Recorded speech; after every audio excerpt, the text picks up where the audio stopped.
Was there anything that surprised you when you were watching the footage? No, that didn't surprise me at all.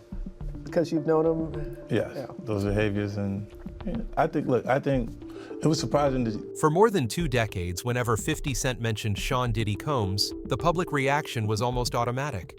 Personal beef, a media play. Everything was always reduced to one-word beef.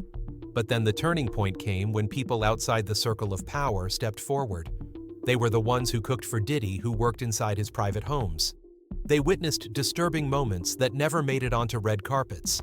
They did not go on podcasts to tell stories. They appeared in formal lawsuits, letters submitted to federal judges, and verified Netflix documentaries. And when those accounts were placed next to what 50 Cent had been saying for years, a chilling question emerged. Everything 50 Cent said, more than 2 decades ago, was never wrong. What did we ignore? All those years. The full truth will be revealed in this video. The relationship between 50 Cent and Diddy. Warnings about Diddy over 2 decades. In the history of American hip-hop, the public has seen countless public conflicts, diss tracks traded back and forth, beef escalating into violence or direct confrontations on stage. But few relationships have generated long-term curiosity like the one between Curtis 50 Cent Jackson and Sean Diddy Combs. There were no direct diss tracks, no stage confrontations, no legendary rap battles. Instead, there was a quiet tension that stretched for more than 20 years, living in half-spoken remarks and cold warnings. 50 Cent and Diddy entered the industry from very different positions. Diddy was the embodiment of power in 1990s hip-hop, the boss of Bad Boy Records, the man behind the notorious B.I.G. Faith Evans Mace, a successful businessman who represented luxury red carpet champagne and total control inside the boardroom. By contrast, 50 Cent emerged in the early 2000s as an outsider, coming from the streets of Queens, carrying a raw confrontational image, never hiding from his past. 50 Cent's approach was not about building alliances, but about confrontation, not reconciliation, but drawing lines. As early as the early 2000s, when his career was beginning to take off when asked about Diddy, 50 Cent made a statement that sounded almost simple. "I don't feel comfortable being around him." 50 Cent did not say this just once. He repeated it across multiple interviews at different moments years apart, and the message barely changed. This was not a professional attack, not a critique of music, not a comparison of achievements. It was a personal feeling. Few people remember that in 2001, 50 Cent contributed writing to Diddy's song, "Let's Get It." However, 50 Cent later made it clear that the interaction was strictly professional. No personal relationship, no closeness, no trust.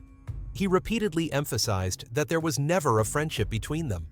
That is what makes his later statements so striking, because he was not speaking from the aftermath of a fallout or betrayal, but from the position of someone who kept his distance from the very beginning. The breaking point in 2006. Everything began to shift to a different level in 2006, when 50 Cent released the song "The Bomb." In it, he suggested that Diddy knew more than the public had ever been told about the killing of the notorious B.I.G. This was one of the rare moments when 50 Cent brought those suspicions into his music. Diddy has always denied the accusation, but the verse ignited a conflict that would stretch for nearly 2 decades. From that point on, after 2006, 50 Cent consistently used media and social platforms to mock, attack, and hint at Diddy. From lifestyle and public image to the power operating behind the scenes. Many people saw it as trolling part of 50 Cent's familiar persona. In recent years, especially as lawsuits against Diddy began to pile up, 50 Cent's so-called revelations started to carry more weight, reaching a peak when he produced a shocking Netflix documentary. But one thing never changed. 50 Cent never said he was joking. He never walked back a single warning. For many years, most of the public viewed this relationship as personal beef, even a media stunt. But as lawsuits against Diddy began to surface in rapid succession, that perception slowly shifted. 50 Cent's old statements were dug up again. The turning point of that shift came in the period of 2024 to 2025, when 50 Cent stood behind a project that made the entire American media landscape pause. The documentary, Sean Combs, The Reckoning. Why is 50 Cent behind it?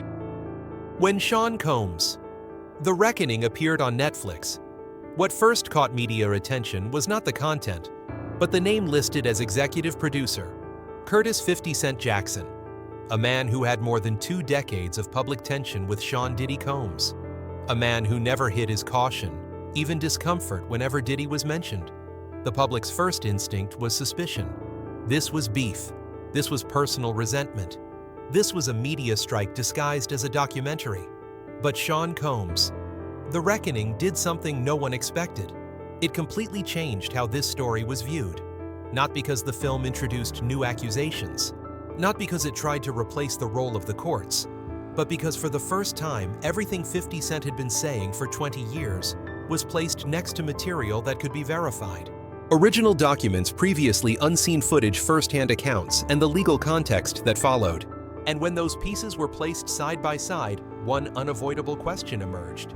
Is this still beef, or is it a story that was delayed for far too long? Sean Combs. The Reckoning is a multi-episode docuseries released on Netflix, built to the standards of investigative documentary filmmaking, focusing on power influence and what happens behind the glow of fame. The verified information has been acknowledged by major American media outlets. The director is Alex Stapleton, a documentary filmmaker known for her work on social issues, power, and media. Curtis 50 Cent Jackson serves as executive producer. This is not an independent film that 50 Cent produced on his own and then sold. Netflix only releases docuseries that have gone through a strict legal review process, especially when cases are ongoing or have been connected to the courts. That is what turns Sean Combs' The Reckoning from a personal attack into a milestone in the search for truth.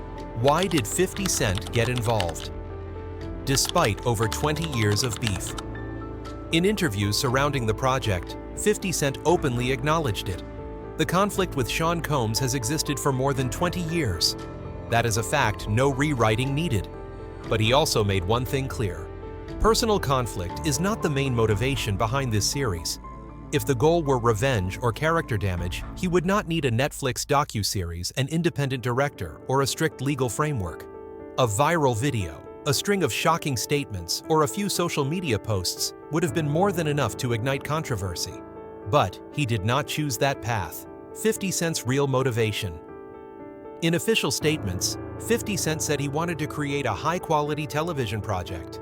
Not online videos, not sensational drama, but a docuseries with depth, responsibility, and most importantly, legal standards. He revealed that the project had been in development for months before a director was selected. Choosing Alex Stapleton was not random. 50 Cent respected her professional integrity, her ability to tell multidimensional stories, and her refusal to make films driven by emotion or public pressure. A director who did not come to pass judgment, but to place events in their proper context. The key point is this: 50 Cent positioned himself as a responsible producer, not someone settling personal scores. 50 Cent once compared his approach on this project to the production era of Quincy Jones. Not someone who controls everything, but someone who brings together the right people for each role and lets them do their jobs at the highest level. No distortion of the story, no forced conclusions, no turning a documentary into an accusation.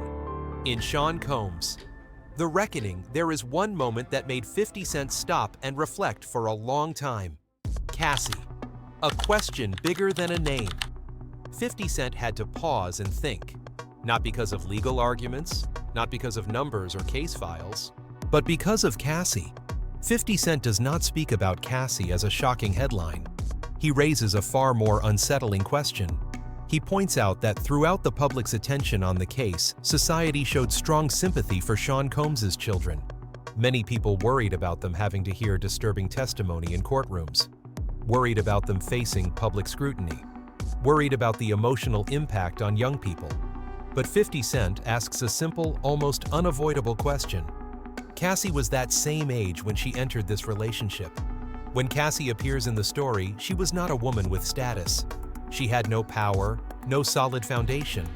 She was young at the beginning of her life, stepping into a world where power, fame, and influence were concentrated on one side. And at that point, the question is no longer about legal right or wrong. The question 50 Cent forces the audience to confront is this: why is our empathy distributed so unevenly? Who is believed from the very beginning? Who has to wait a long time to be heard? and who is placed in a position where they must constantly prove they are worthy of empathy. 50 Cent does not ask the audience to take sides. He does not replace the role of the law, but he points to an uncomfortable reality. Society is often quick to empathize with those whose images are clear and visible in the present, yet much slower when asked to turn back time and place itself in the position of a young person who at that moment had no voice, no power, and no ability to protect themselves. And at this point, Cassie is no longer just an individual in the story of Sean Combs. She becomes a mirror reflecting how society chooses who to listen to, who to believe, and who to doubt, not only in hip-hop, but in every space where power and silence exist side by side. That is why, according to 50 Cent, Cassie's story does not end with a verdict. It opens a much larger question. When we look back at stories like this, who are we really protecting, and who have we been overlooking for far too long? When Sean Combs, The Reckoning premiered, what shocked audiences was not the allegations that the media had been discussing for years. What makes the film different and unsettling lies in the previously unreleased footage. Unreleased footage. Why does it matter so much? Not recollections told years later, not interviews after the fact, but images captured in the final days before Sean Diddy Combs was taken into custody. And it is here that the story turns in a completely different direction. In interviews surrounding the film, 50 Cent made one point clear, surprising many people. He was not drawn to sensational details. He focused on how Sean Combs behaved when real pressure finally arrived. If you look closely, every frame shows it. Power slipping away even as the person at the center was not ready to admit it. One of the most important sequences of footage shows exchanges between Sean Combs and his legal team. Urgent calls, broken connections, heavy with tension, where there is no room left for a polished image. Sean Combs speaks to his lawyers, the way someone used to giving orders would, not like a client waiting for guidance. He repeatedly asks about strategy direction and how to handle multiple problems emerging at the same time. At one point, he openly says that the teams are not working together properly. A short sentence, but it reveals a great deal. He is still viewing everything through an operational lens. He still believes this is an organizational issue, not a legal crisis. And most importantly, he still believes it can be fixed with better management. According to 50 Cent, this detail stood out to him more than anything else. Not the legal specifics, but the mindset. A person who has not shifted into a mode of confrontation, but is still trying to control the board. There is one element running through the footage that many viewers found unsettling: an obsession with controlling public image. Sean Combs is not unfamiliar with cameras. On the contrary, he grew up with them. For decades, Diddy lived in a world where cameras were always present. Images could be edited, stories could be shaped, and the truth could be packaged. He was once a reality television star, appearing in shows where he was both the main character and the one controlling how the story was told. That creates a particular mindset, a belief that no moment is ever truly outside of control. In the film, there is one short line: the team deliberately left untouched without cuts or emphasis. Everything is about controlling your narrative. According to 50 Cent, this was not an accidental line. It is the key to understanding Sean Combs. Not control in the simple sense of hiding things, but controlling how others see you, controlling what gets told. And most importantly, controlling public emotion. That is why, even as the legal crisis intensified, Diddy's first instinct was not to confront it, but to reshape the story. Throughout the entire docuseries, there is one brief scene that sparked the most intense debate: the Harlem scene. Sean Combs appears in Harlem, a place tied to ideas of roots, community, and legacy. He steps out of the car, greets supporters, embraces many people, smiles, shakes hands. Everything looks like a familiar public relations moment. But immediately afterward, when he returns to the car, Sean Combs says something that made many viewers pause. He says he feels dirty, that he needs to wash his hands, to shower, to disinfect. No one asks, no one suggests it. There is no explanation, just a spontaneous reaction. Why did the team decide to keep it? According to director Alex Stapleton and the crew, this was one of the most important moments in the entire film, not because it proves anything, but because it is not performed. It does not serve a narrative, and it offers no image benefit. It is an instinctive reaction, a moment when Sean Combs forgot the camera was there. That is why the film does not comment. It does not assign meaning. It does not explain on behalf of the audience. The scene is presented as it is bare, without music, without guidance. And the question is left to the viewer. Is this exhaustion, psychological pressure, or an invisible gap between public image and private perception? The film does not answer. When all of these details are placed side by side, 50 Cent's statement becomes very clear. The footage did not surprise me, not because he downplays the seriousness of the situation, but because every reaction fits the behavioral pattern he had observed in Diddy for many years. The footage does not create a new portrait. It sharpens a portrait that has existed for a long time. These recordings do not reach conclusions. They do not accuse anyone. They do not cross legal boundaries. But they do something far more difficult. They force viewers to look directly at how power reacts when it begins to lose control. However, 50 Cent is still an outsider. The story of Diddy becomes truly shocking when people inside the house begin to speak. Not rappers, not business rivals, but the people who cooked for him, who worked in his most private spaces, and who witnessed what was never shown on stage. What stands out is that their accounts do not contradict the warnings 50 Cent had been making for years. And that is where the name Diddy's chef enters the story. Cindy Rueda, the 2017 lawsuit. According to The Hollywood Reporter and records from the Los Angeles County Superior Court, Cindy Rueda was a personal chef who worked for Sean Combs around 2015 to 2016. In 2017, she filed an official lawsuit. In it, she raised a series of allegations related to working conditions and the way she was treated in a private setting. Specifically in the complaint, Cindy Rueda alleged that she was required to work extended hours, without receiving overtime pay as required under California labor law. She stated that she was placed in uncomfortable private work situations that went beyond the scope of a personal chef's duties. Cindy claimed that Diddy engaged in conduct and made remarks that crossed professional boundaries. More importantly, according to the lawsuit, after Cindy Rueda raised concerns about her working conditions, she was then unfairly accused of theft and dismissed from her position. Based on these events, Cindy Rueda filed legal claims, including a hostile work environment, defamation labor law violations, and retaliation after reporting workplace issues. Naturally, representatives for Sean Combs denied all allegations and described the lawsuit as unfounded. However, this was an official legal filing submitted to the court and reported by major media outlets. But Cindy was not the only chef to pull back the curtain on Diddy. Jordan Atkinson. Public statements, 2024 to 2025. The second case is Jordan Atkinson emerging in a very different context nearly a decade later than Cindy Rueda. According to letters submitted to a federal judge, public video statements, and reporting from American media, Jordan Atkinson is a former chef and close staff member who worked in private environments connected to Sean Combs. Media sources confirm that Jordan Atkinson is a government witness in a federal case, even though she did not testify directly before a grand jury. She stated that she herself had been a victim of physical violence and that she had also witnessed violent behavior by Diddy toward Cassie Ventura. After the case entered the legal phase, Jordan Atkinson publicly expressed concerns about her personal safety, stating that speaking out placed her at risk.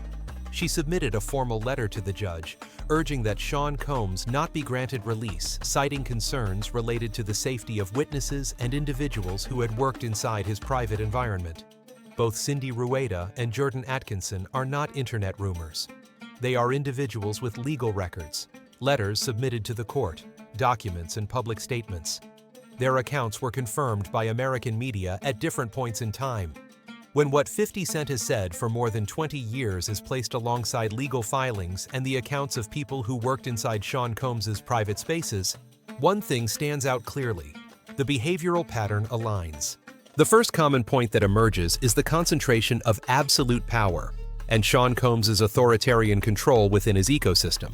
50 Cent has repeatedly stated that Diddy was not just an artist or a businessman, but someone who controlled the people around him, controlled image, and controlled career opportunities. When power is concentrated in this way, the boundaries between work, private life, and personal relationships begin to blur. Private environments. Where there is no audience, no public. One of the clearest overlaps when comparing what 50 Cent has said for years is the setting in which these events occurred. Not crowded boardrooms, not brightly lit stages, not public events surrounded by the press, but entirely different spaces.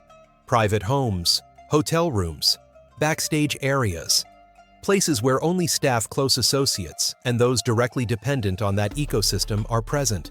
50 Cent has repeatedly emphasized that if there were problems, they would never happen in front of media cameras. He was very clear that what the public sees is a carefully constructed outer layer, while anything sensitive, if it exists, remains outside society's view. Lower-level employees are the least able to speak. Another key question that led the public to reassess what 50 Cent had been saying is this: who is speaking out? Not those with equal power, not major partners, not public figures with strong legal and media teams, but those at the lowest level of the system: personal chefs, backstage staff, hourly workers, people who depend directly on that job to sustain their lives and careers. 50 Cent once said, very bluntly, the most vulnerable people carry the greatest risk when they speak up. His authoritarian control creates a culture of fear, where employees, including chefs like Cindy Rueda or Jordan Atkinson, are afraid to speak. Legal documents show a familiar pattern repeating itself. When internal complaints arise, tension follows. Then conflict escalates. And eventually, the person who raised the complaint exits that work environment one way or another. The culture of silence. What keeps everything in the shadows? The final point of overlap, and the most important one, is the culture of silence. 50 Cent has said many times that what concerns him most is not just individual behavior, but the fact that no one speaks, no one dares to speak. And when silence lasts long enough, everything begins to feel normal. In court letters and the rare public statements from people who worked inside these private environments, the same words appear, again and again: fear pressure, career consequences, and long-lasting psychological harm. A culture of silence does not require direct orders. It forms naturally when power is too great, the risk of speaking up is too high, and there is no sense of protection. In environments like this, silence becomes a survival mechanism, not agreement. And this is exactly what 50 Cent has been saying for a long time. Not everything exists because someone lies, but because too many people cannot tell the truth. This also points to Diddy as someone whose power and control reached an authoritarian level. That foundation is what allows harmful behavior to persist for decades without being challenged. But when Sean Combs' The Reckoning was released, a question immediately surfaced within the hip-hop community. Is this the moment an entire culture is being put on trial? Is hip-hop on trial? 50 Cent answers that question very clearly: no. He states that the series does not aim to condemn. Hip-hop does not turn one individual into a representative of an entire community, and does not use this story to judge a culture that has existed, evolved, and defined itself for decades. But 50 Cent also emphasizes something just as important: silence carries meaning too. According to him, if people with influence in hip-hop remain completely silent as stories enter the legal system, the outside public can easily reach a dangerous conclusion: that hip-hop accepts, protects, or ignores controversial behavior. And that is exactly what he wants to prevent.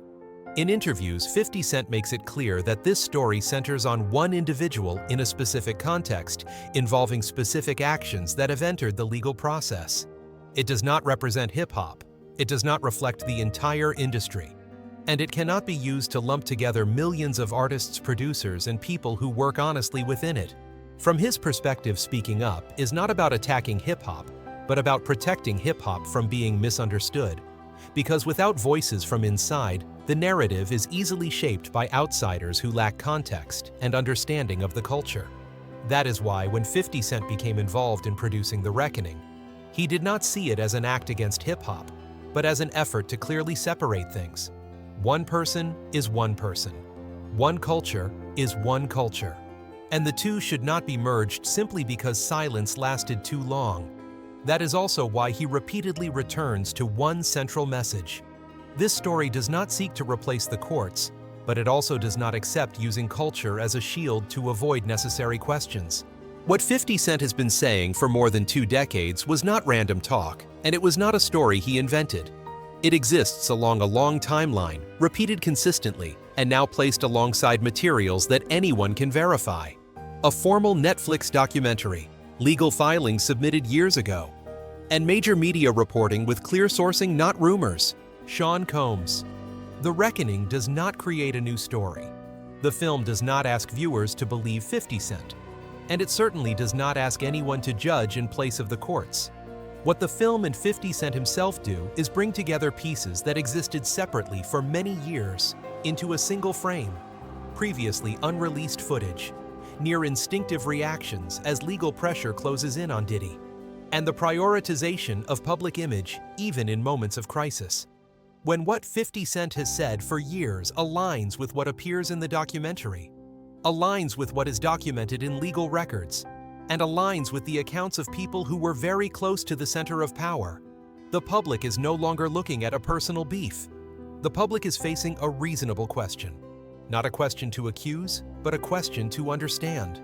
To understand why these stories only unfold in private spaces. To understand why those with the least power are the last to speak. To understand how a culture of silence can survive for so long in high-power environments.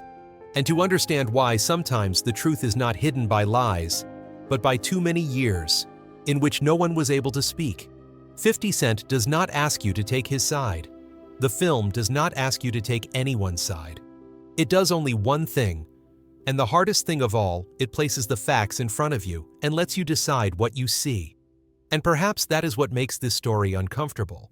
Not because it is loud, but because it forces viewers to stop treating everything as hip-hop sparring, and to start asking more serious questions about power, silence, and responsibility. Do you still think this is just a personal beef between 50 Cent and Diddy? Comment below. Like and subscribe as we continue uncovering the truth behind hip-hop legends. All data, analysis, and commentary in this video are presented based on information available at the time of production. The content is subject to change over time and should not be considered a definitive forecast. There is still so much more to explore: stories of resilience, legacy, and truth. Feel free to dive into some of our top recommended videos now appearing on your screen.